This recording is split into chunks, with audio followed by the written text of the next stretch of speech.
इनमें हमें 2000 से भी ज्यादा नाम ऐसे मिले हैं जिनके सामने लावारिस लिखा है। सारे शमशानों को मिला के ये आंकड़ा कम से कम 25,000 लाशों का है। मुझे 25,000 लाशों का हिसाब सरकार को देना पड़ा ना, तो मैं 25,000 एक का दूंगा। This is becoming big. है कौन ये Jaswant Singh? I'll handle it. ज़रा तसव्वुर कीजिए एक ऐसे इंसान का जिसका हथियार कोई बंदूक या तलवार नहीं बल्कि महज कागज़ और कलम थे, लेकिन इसके बावजूद इस अकेले शख्स ने पूरे सिस्टम की नींदें उड़ा दी। एक ऐसा सीधा साधा बैंक मैनेजर जिसने शमशान घाटों के सरकारी ऑडिट से तरीके वो हौलनाक तरीन सच को ढूंढ निकाला जिसने पूरी दुनिया को हिला के रख दिया। ये कहानियाँ जसवीत सिंह खालरा की, जिनकी सच्ची ज़िंदगी पर अब एक दिल दहला देने वाली फ़िल्म सतलुज, जिसका पुराना नाम पंजाब 95 था, रिलीज़ हुई है, जिसमें दिलजीत दोसांझ ने इनका लाजवाब किरदार अदा किया है।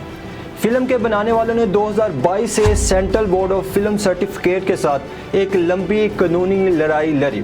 सेंसर बोर्ड ने फिल्म पर 120 कट लगाने और अहम तारीखी हवाले जैसे पंजाब, इंदिरा गांधी और पुलिस के तशद्दुद के मुजाहरे हटाने का हुक्म दिया था।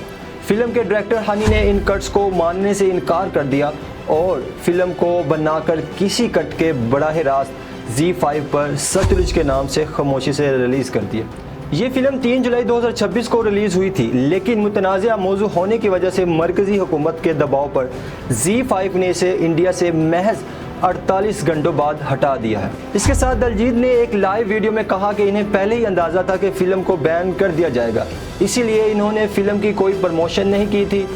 इसके साथ इन्होंने खामोशी का इजहार किया कि भले 48 घंटे के लिए ही सही, लेकिन ये फ़िल्म लोगों तक पहुँच गई और अब हर घर में जसवीत सिंह खालरा की कुर्बानी के बारे में बात हो रही है।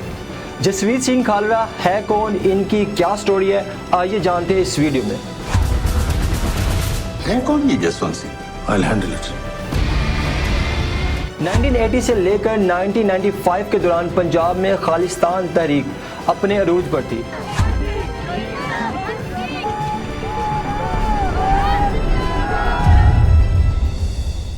जिसकी वजह से मौजूदा हुकूमत और सिख जंगजू के दरमियान एक खून रेज़ा जंग छिड़ी हुई थी।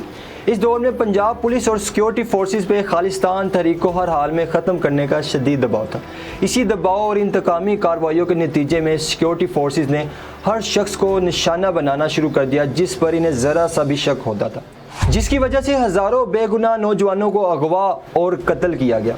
इस दौर में Jasvit Singh Khalra Amritsar central cooperative bank में बतौर डायरेक्टर काम कर रहे थे और अपनी बीवी परमजीत कौर और बच्चों के साथ एक पुरसुकून जिंदगी गुजार रहे थे। लेकिन कहानी में मोड़ तब आया जब इनके अपने बैंक के कुछ मुलाजमीन और नौजवान अचानक गायब होना शुरू हो गए। एक जिम्मेदार शहरी के तौर पे जब खालरा साहब ने अपने लापता साथियों की तलाश शुरू की तो इन्हें एहसास हुआ कि यह कोई आम गुमशुदगी नहीं थी। जब खालरा साहब को पुलिस स्टेशनों से कोई जवाब न मिला तो इन्होंने एक बैंकर का दिमाग इस्तेमाल करते हुए एक अनोखा तरीका अपनाया। इन्होंने पुलिस का पीछा करने की बजाय अमृतसर और तरनतारन के शमशान घाटों की बल्दियाती रिकॉर्ड्स और ऑडिट रिपोर्ट्स को खंगालना शुरू किया। अमृतसर जिले के सिर्फ 3 शमशान, पट्टी, दुर्गाना और तरनतारन, इनमें हमें 2000 से भी ज्यादा नाम ऐसे मिले हैं जिनके सामने लावारिस लिखा है। वहां इन्होंने देखा कि म्यूनिसिपल कॉरपोरेशन के रिकॉर्ड्स में लावारिस लाशों को जलाने के लिए लकड़ी और मिट्टी के तेल की खरीदारी की रसीदों में अचानक इजाफा हुआ था।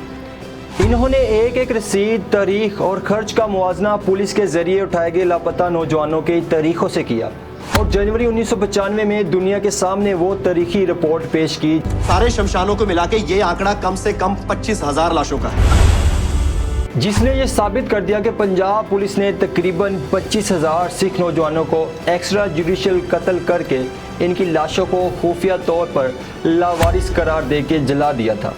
इस हौलनाक इंकशाफ के बाद खालरा साहब की जान को शदीद खतरात लाहक हो गए, लेकिन वो पीछे हटने वाले इंसान नहीं थे। साल 1995 में वो बैनुल अक़वामी बरादरी को इस जुल्म से आगाह करने के लिए कनाडा, अमेरिका और बरतानिया के दौरे पर निकले, जहां इन्होंने एमनेस्टी इंटरनेशनल और कैनेडियन पार्लियामेंट के सामने ये तमाम सबूत पेश किए।